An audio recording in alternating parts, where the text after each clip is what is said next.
Okay, right. Bismillahirrahmanirrahim. Assalamualaikum warahmatullahi wabarakatuh, and good morning, ladies and gentlemen. So we are from group 6 for the subject sociolinguistic.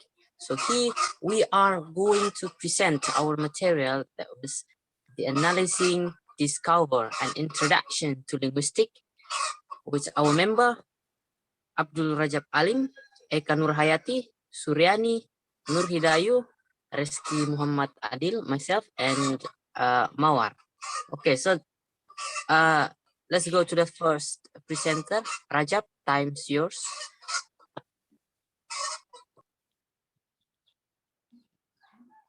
Okay, thank you Adil.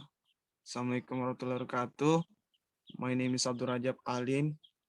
Here I'm going to discuss about presented about pragmatics and politeness theory. Next slide, please. First is, what is pragmatic?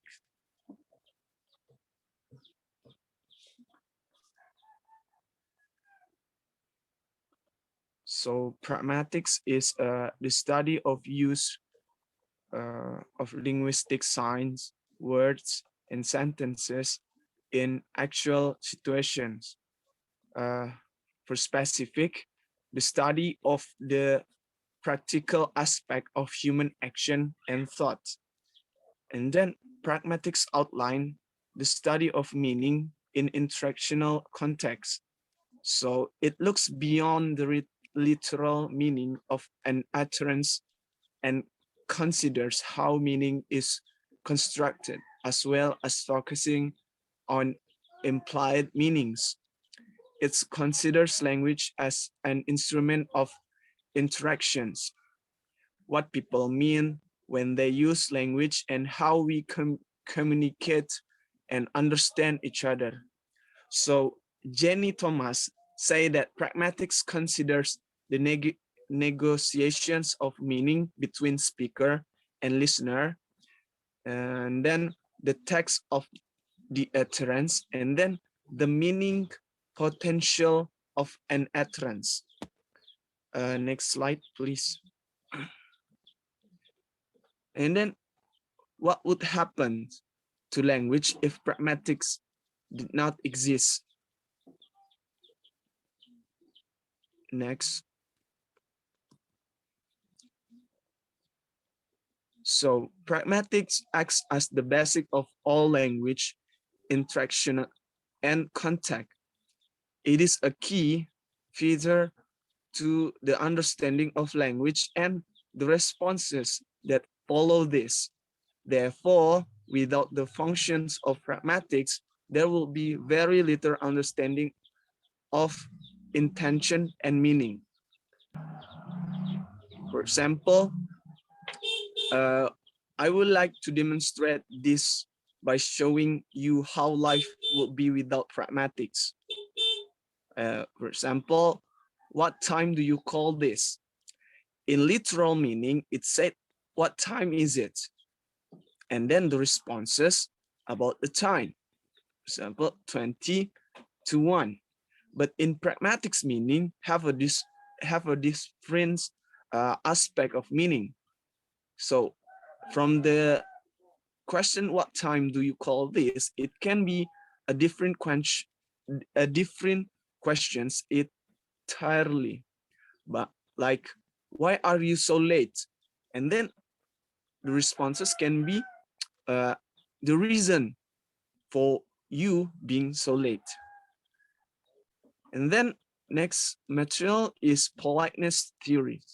So we usually know for certain with what we mean when we decide someone's behavior as a polite. And then our usually way to describing it is by giving a sample of behavior, which we consider polite. For example, people behave polite when they show respect toward their superior. They are always helpful. They are especially well, and they use polite language. In English, polite language may be categorized by the use of indirect speech. So linguistic politeness has occupied a central place in a social study of language. Even it has been the subject of intensive debate in social linguistics and pragmatics. A lot of linguistic scholars have carried our studies on linguistic politeness in a wide range of culture. As a result, several theories has been proposed on linguistic politeness and have been established as scholarly concept. The conventional maxims and politeness theories. So very often the reason why people do not follow conversational maxims relate to consideration of politeness. And this is where pragmatics overlaps with sociolinguistics. So like Robin Lokoff rules of politeness are seen as part of system pragmatics rules, which she likens to the syntactic rules. And just as syntactic rules belong to the domain of linguistic theories, so politeness rules as primarily seen as a linguistic tools to capture the syntematic and the process. So the rules are part of the scientific way of capturing this systematic of language use. Ethnography of speaking. Ethnography of speaking sociolinguistic. We have worked with people from different culture backgrounds are very aware of the amount of cultural baggage that we all carry around with us. Framework that he must develop for the analysis of communicative events involved the following components. The components is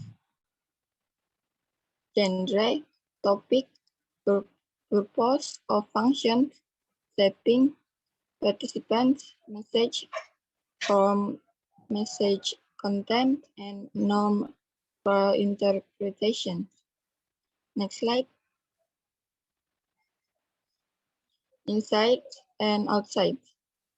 Another distinction which is highlighted by an ethnography of speaking of communication approach is the role of the researchers as an inside or an outsider in a communication.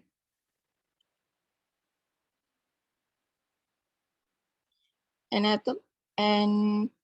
ethnography of speaking approach is particularly valuable in highlight the unnoticed rules that operate in any interaction.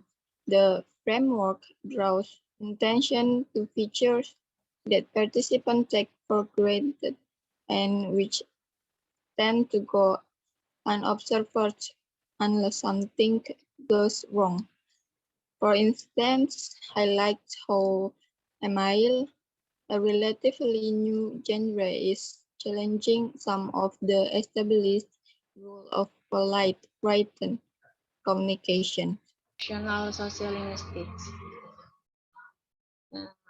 In interactional sociolinguistics is an approach to the study of discourse that focuses on how language circuit meaning via social interaction. Then the interactional sociolinguistic approach to discourse analysis is multidisciplinary and it concerns the study of the relationship between language, culture, and society and has its roots in anthropology, sociology, and linguistics. Then what are contextualism? Contextualism cues are simply a mechanism used by speakers to indicate how they mean what they say. For example, in how the phrase "I love that idea" is uttered, a speaker indicates whether she really appreciates the idea. Uses the interpretation of contextualization cues or contextualization convention are deeply shaped by individuals' cultural background. And then contextualization cues include, for the first is features of language. Feature of language is element of linguistic structure such as word and syntax. And the second is the those that go along with language. Paralinguistic features such as speech, tempo, laughter, and nonverbal signal. And then contextualization cues are both verbal and nonverbal signs that language speaker use and language listener hear that give clues into relationship, the situation, and the environment of the conversation. For the first is relationship, the situation, the environment. For example, is three people in a Montreal cafe. Two are fluent bilingual, one has only a working knowledge of French. Miscommunication. Miscommunication is a misunderstanding that often occurs when we interact or communicate with the other person. Misunderstanding can be shown from the responses that come not in accordance with the speaker instead.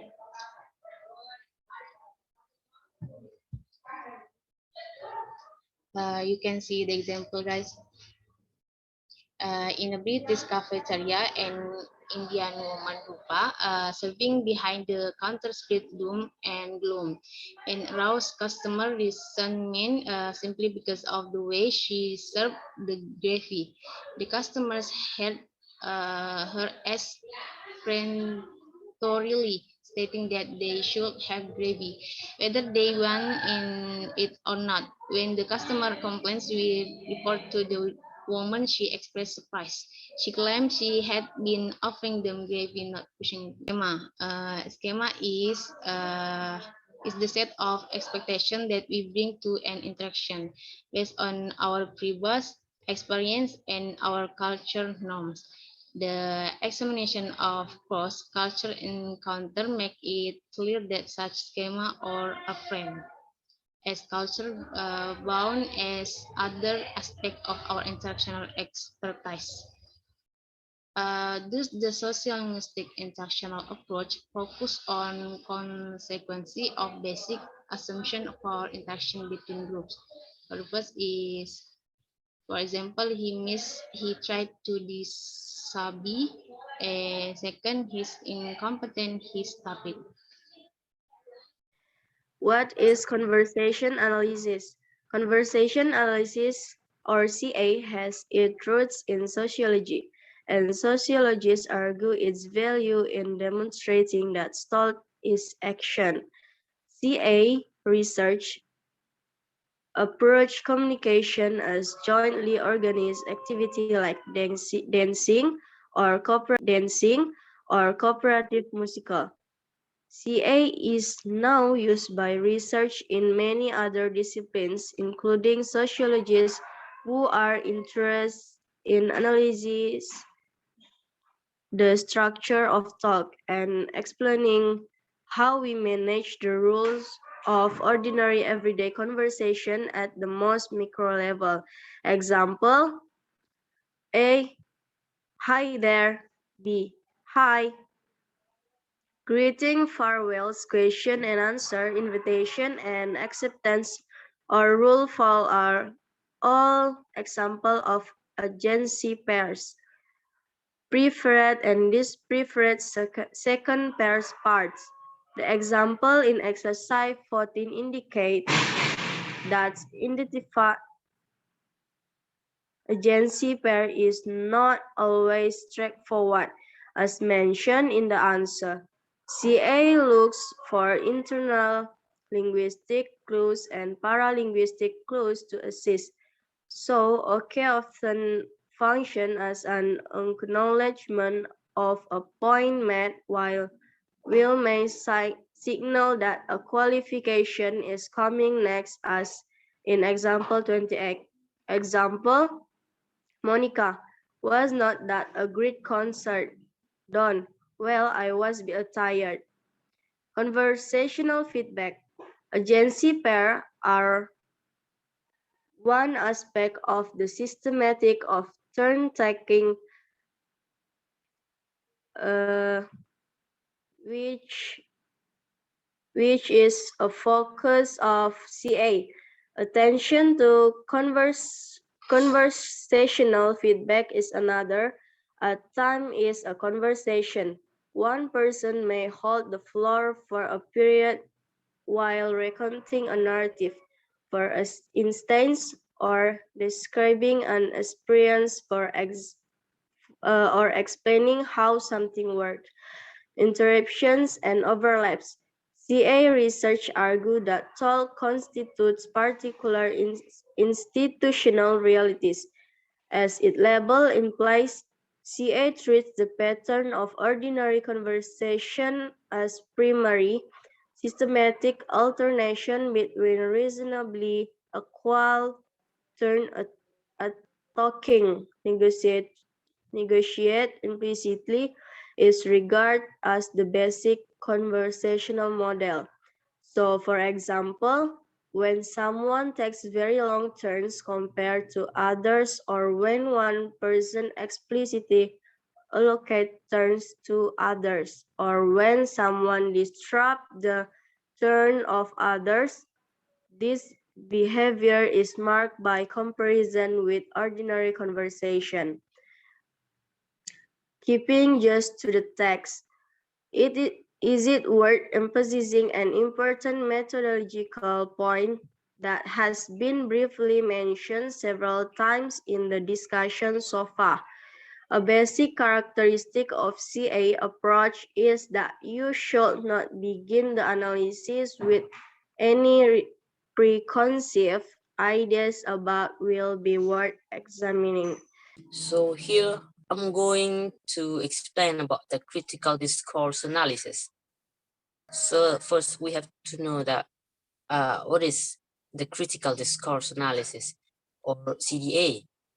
So the critical discourse analysis is a critical analysis carried out by discourses that develop and are developed by interested parties, have power by producing dominant discourses to dominate the public space so that other parties are also dominated and mastered.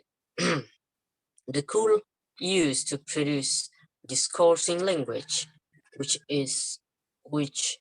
with the use and choice of language texts that are in line with the mission of its power.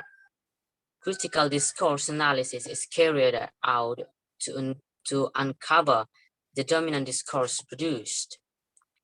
So there are several keywords of critical discourse analysis. There are discourse, powers, and language. Okay, right. So discourse is a social practice to construct social reality. It is object there are objects, situation, identities, social relation, and etc. Or in other words, creating social reality becomes social reality is a constructed reality. Right, the second is power. The CDR, or critical discourse analysis, is interested in the study of the power and politics, namely about who produce discourse and who is the power holder to produce the discourse. Right, the third point is the language or linguistic. So there are three views about language in discourse. There are politism and empirical. The second view is called constructivism. This view placing discourse analysis in an analysis to uncover the certain meaning and purposes. The third view is called bicritical view. Discourse analysis in this paradigm emphasizes the constellation of forces that occur in the process of productions and reproduction of meaning. Okay, right. Okay, I think that's all from our group. We are from group 6. Say that thank you very much for your attention, and we are so sorry for our mistake. And if you have a question or any idea about our material, you can ask us later. Thank you very much. Good morning and assalamualaikum warahmatullahi wabarakatuh.